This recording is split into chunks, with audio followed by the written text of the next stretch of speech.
Once upon a time, in a quiet and beautiful village in Asaba, there lived a family of 5. The father's name was Michael, and the mother's name was Joy. They had 3 lovely children, 2 boys and 1 girl. Their daughter, Anna, was the first child. She was only 14 years old, but everyone in the village said she was the most beautiful girl they had ever seen. People always stopped to look at Anna whenever she passed by. Her skin was smooth and dark like rich chocolate. Her eyes were bright, and her smile could light up a room. Boys in the village couldn't stop talking about her. Even grown men came to ask her parents if they could marry her, but Joy, her mother, always told them, "No. My daughter must finish school and become a graduate before she gets married." Joy was a strong woman. She ran a small but busy shop where she sold rice, beans, oil, tomatoes, and other food items. From morning till evening, she worked very hard just to feed her family and pay her children's school fees. But Michael, her husband, was different. Michael went to school and had a university degree, but he refused to look for a job. He always said, "I can't work under someone. I want to be my own boss." Yet, he didn't have any business of his own. He had no money, and he never helped his wife at the shop. He would sit at home or walk around the village all day. Sometimes, he would go to his friends' houses to play games or talk. When Joy returned from her shop each evening, tired and dusty, Michael would welcome her with sweet words. "Welcome, my queen," he would say, smiling as he collected her bag. "You are the most hardworking and beautiful woman in the world." Joy would smile, happy to hear kind words, even though her back ached from lifting heavy goods and standing all day. Then Michael would ask, "Did you sell well today? Let me help you keep some money so you don't lose it." At first, Joy believed he was trying to help. But she later realized that once he collected some money, he would leave the house and head straight to the bar. He would spend the money on beer and pepper soup. Sometimes, he even used the money to play betting games, hoping to win big. "Just one win, and we'll be rich," he always said. But he never won. Days turned into weeks, and weeks into months. Joy kept working harder, while Michael kept wasting money. He didn't care that the children needed new clothes or that their school fees were due. He believed Joy would take care of everything. One evening, after Joy came back from the shop, she sat down under the mango tree in front of their house to rest. Her youngest son, Ben, who was just 5 years old, ran to her and sat on her lap. "Mommy, why doesn't Daddy go to work like other daddies?" Ben asked with big round eyes. Joy didn't know what to say. She looked at her son and sighed. "He will work one day," she whispered, even though her heart was heavy. Anna, her daughter, came outside just then, holding a book. "Mom, I need a new notebook," she said. "Mine is finished." "I'll get you one tomorrow," Joy replied gently. "I promise." Just then, Michael walked in, swinging his arms and whistling. "Joy, where's my food?" He called out cheerfully, like he had just returned from hard work. In the kitchen, she answered, too tired to argue. After eating, Michael came back outside and sat beside his wife. "You know, I saw a man today who asked about Anna," he said. "He's a rich man from the next village. He said he wants to marry her. Maybe it's time we—" "No," Joy cut in quickly. "Anna is only 14. She must finish school." Michael frowned. "But he said he would give us money. A lot of it. We can use it to open a big shop or even buy a car." Joy shook her head firmly. "My daughter is not for sale. Let her become somebody first." Michael said nothing more. He stood up and walked away, mumbling under his breath. That night, as Joy lay on her mat, she looked at the ceiling and whispered, "God, please help me. Help my children. Help my husband to change." Even though her heart was tired, she still had hope that one day, things would get better. That night, Mr. Michael could not sleep well. He tossed and turned on his mat, his eyes wide open, staring at the dark ceiling. His wife, Mrs. Joy, slept beside him, tired from the long day she had spent at the market. But Mr. Michael's mind was busy with thoughts. He didn't like the idea of women becoming rich or powerful, even though it was his wife who fed him every single day. In his heart, he believed that men should be in charge, even if they had nothing. If we give out Anna in marriage now, he whispered to himself, we will finally get everything we need. He closed his eyes and pictured it all, bags of money, a new shop, maybe even a car. The men asking for her are not poor, he thought again. They have money. They will take good care of my daughter and also send us money regularly. He turned on his side and glanced at his wife, who was still fast asleep. But Joy will never agree, he sighed. She's too stubborn when it comes to this girl. Still, he hoped to find a way. Slowly, sleep carried him away. The next morning, after Mrs. Joy returned from the market, she looked very tired. Her feet were dusty, her face was sweaty, and her wrapper was soaked from the sun. As she entered the compound, she saw three well-dressed men sitting on a bench under the mango tree. They looked clean and fresh. Their car, parked just outside the compound, was shiny and new. It made a quiet ticking sound as the engine cooled. "Good afternoon, sirs," Mrs. Joy greeted politely. They all smiled and greeted her back. She didn't stop to ask questions. Instead, she went straight inside. Her legs were weak from standing all day, and her back hurt. Soon after, Mr. Michael entered the room with a big smile. "My queen," he greeted as he sat beside her on the edge of the bed. She looked at him with tired eyes. "Welcome. Who are the people outside?" she asked, wiping her face with her wrapper. "They said they want to see us," Mr. Michael replied, pretending to sound confused. She sat up slowly. "See us for what?" He shrugged. "I don't know. Maybe you should come out and hear them yourself." Mrs. Joy stood up, adjusted her wrapper, and tied her scarf again. She walked outside, back to the visitors. This time, she looked at them carefully. "Good afternoon once again, sirs," she said kindly. The eldest among them, an older man with gray hair and a soft voice, stood up and bowed a little. "Good afternoon, madam," he said. "Please have a seat. We are here to speak with you and your husband." She sat down quietly, listening. "We came because of your daughter," the elder began. "We love her. She is very beautiful and well-behaved. Our family would be proud to have her." He pointed at the young man sitting beside him. "This is my son, Mr. Collins. He just returned from abroad. He has money, and he is planning to start a big business here in Nigeria. He saw your daughter and said, 'That's the girl I want to marry.' But we are not in a hurry. We can wait for her to grow." Mrs. Joy listened carefully. It was true, these people didn't look like villagers. They wore expensive clothes, had neat shoes, and even smelled nice. The car they came with looked like one she had seen in a magazine. Still, she didn't allow those things to move her heart. "I thank you all for coming," she said softly. "But my daughter is still a child. She is just 14. We can only consider anything when she turns 18. By then, she will be done with secondary school." The men nodded with smiles on their faces. "We understand," said the elder. "But we want to pay something now, even if it's small. Just the dowry. We don't want another man to come and take her from us." They all turned to Mr. Michael, waiting to hear what he would say. He cleared his throat loudly and sat up straight. "When you are ready," he said with a grin, "come with palm wine. And she will be yours forever." The visitors stood up happily. They thanked both Mr. and Mrs. Michael, reached into their bags, and brought out 2 white envelopes. They placed the envelopes on the wooden table in front of them and smiled. "Thank you for your time," they said. And with that, they walked to their car and drove away. Just a few days later, the rich family returned. But this time, they didn't come quietly. They came in 2 big cars, one red and one black. The cars were shiny, and the sound of the engines made people come out of their houses to look.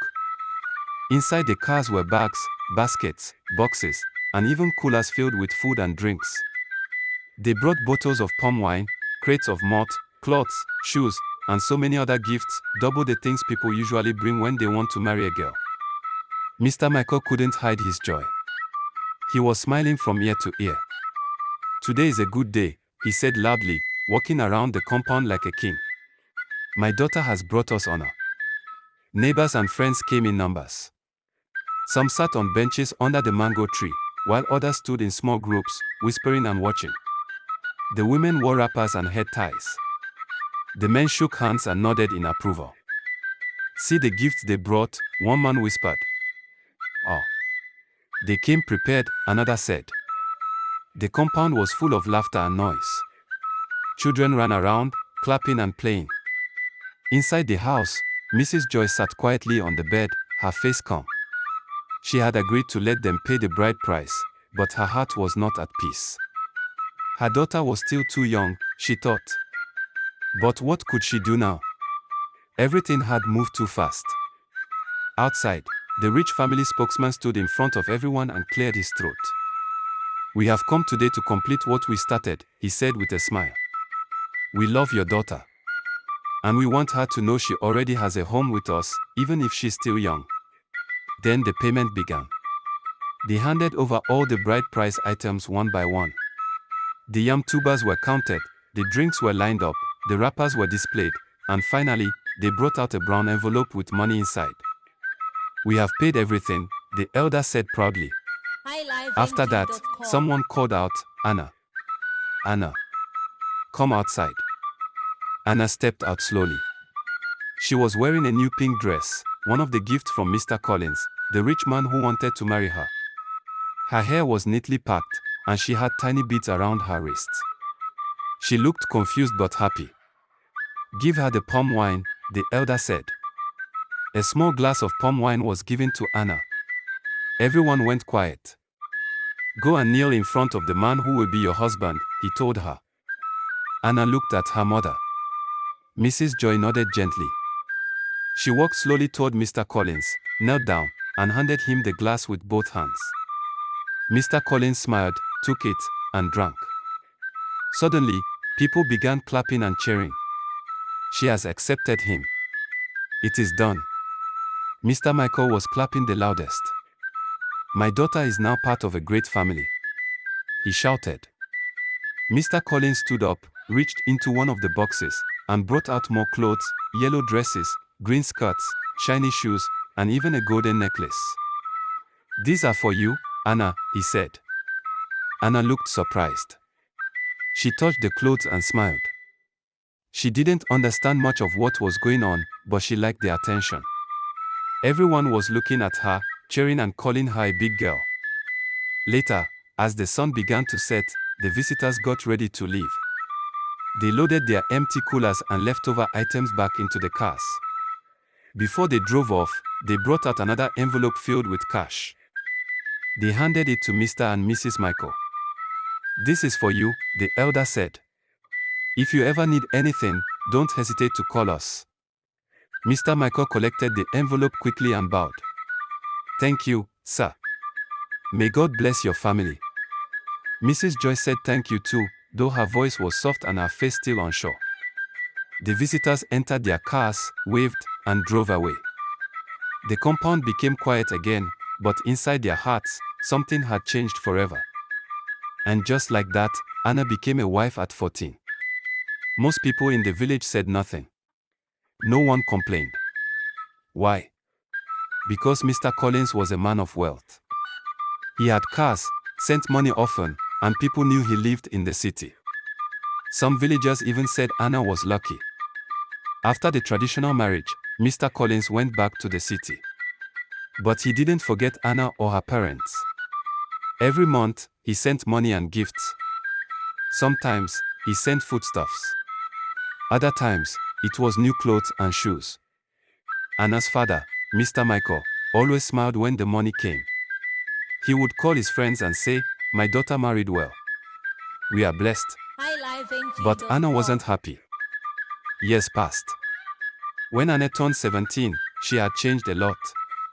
She looked more grown up, and her heart was filled with thoughts. She sat on a wooden bench one evening, watching the sky turn orange. The wind was blowing softly, and birds were flying home. She called out, "Mommy, can I talk to you?"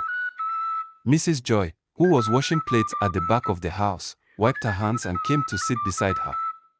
"What is it, my child?" she asked. Anna looked down at her feet. "Mommy, I don't want to be married anymore." Mrs. Joy's eyes widened.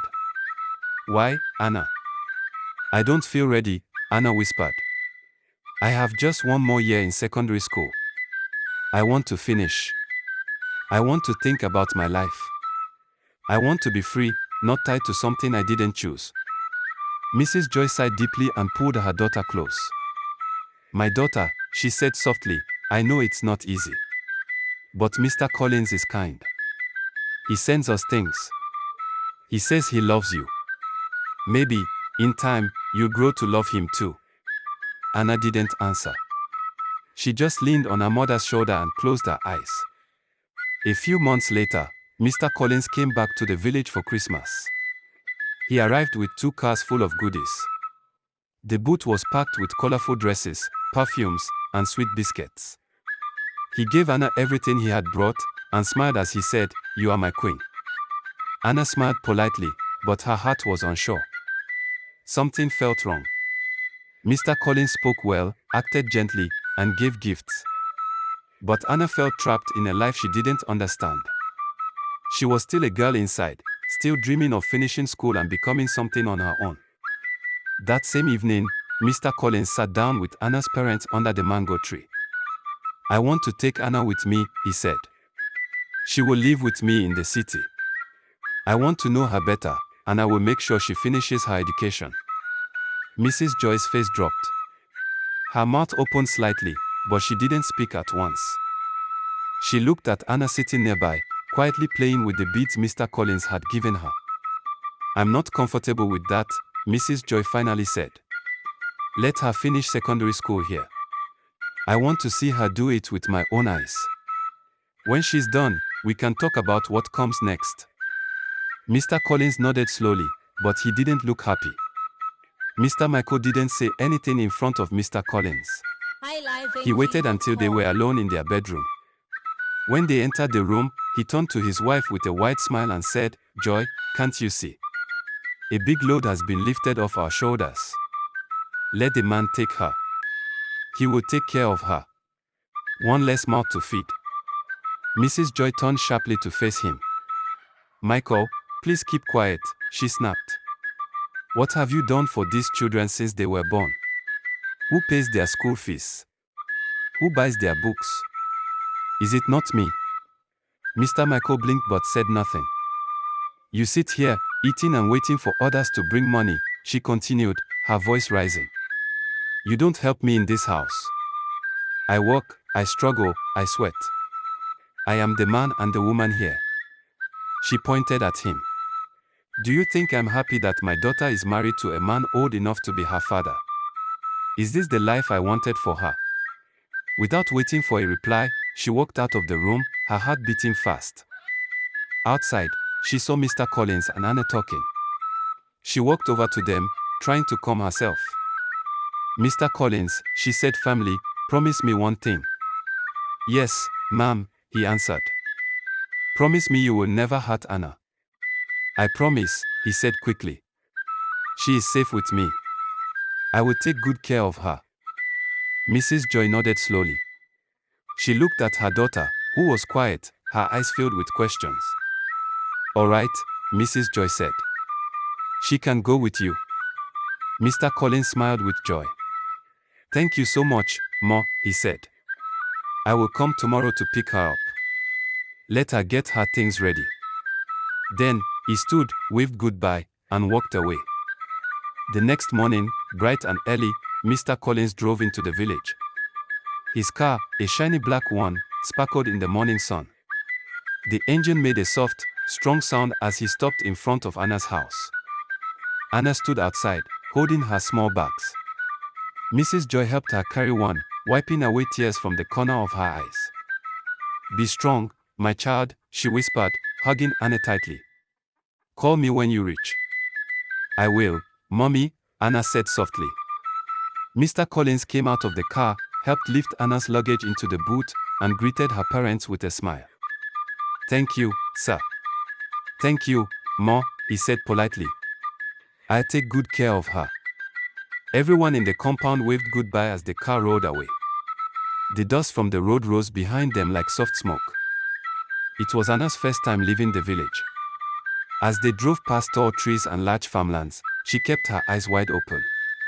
But when they entered the city, her mouth dropped open in surprise. Tall buildings stood like giants beside the roads. There were traffic lights, big shops with glass windows, and fast cars zooming past. Everything looked bright and beautiful. "Wow," Anna said softly. Mr. Collins smiled. "You get used to it." They finally arrived at a large house with a tall black gate. A security guard opened the gate and bowed slightly as they entered. Anna stepped out of the car and looked around in amazement. The house was white, with golden windows and flowers planted neatly by the sides. The floor was so clean it looked like glass. Inside the house, everything sparkled. The chairs were soft and big. The walls were painted with fine colors. The air smelled sweet, like fresh flowers.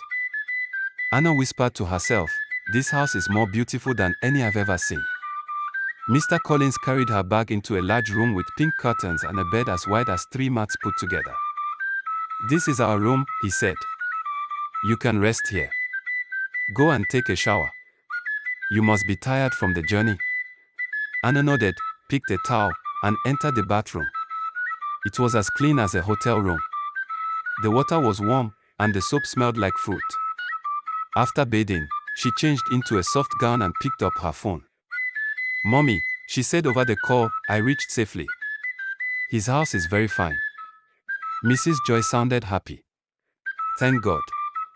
Make sure you eat something and rest well." "I will," Anna said, then ended the call. When she came out of the room, a plate of food was already waiting for her on the dining table. It was rice, but not like the kind she knew. It had small green leaves, orange slices, and meat that smelled good. She sat down and took a bite. It tasted strange, but delicious. "I've never eaten this kind of food before," she whispered to herself. That night, after dinner, Anna and Mr. Collins went to bed. The lights in the room were soft, and the bed felt like a cloud. Anna closed her eyes, still thinking of her mother and her small bed back in the village. The next morning, Mr. Collins hugged Anna from behind and said, "I want to show you something today." He took her hand and began to walk her through the house. He opened room after room. One had a big TV, another had soft chairs and books, and one even had mirrors on every wall. He showed her the backyard too. It had a big swimming pool, blue like the sky. "You can swim here whenever you like," he said proudly. Anna smiled. "This place is really nice." Then they got to a small building at the far end of the compound. It was clean and bright, but the color of the paint, dark red, didn't match the rest of the house. Mr. Collins stopped walking. "This place," he said seriously, "you must never enter." Anna blinked. "Why?" He didn't smile this time. "You can play, rest, or enter any room in this house, but not this one." Anna frowned slightly. "But what's inside?" Mr. Collins turned to her, his face hard. "This is my house," he said firmly. "I decide where you can go and where you cannot. Don't question me again." Anna felt a shiver in her chest. She looked at the red building and then at him. "Okay," she said softly. "I've heard you." But inside, her heart was no longer at peace.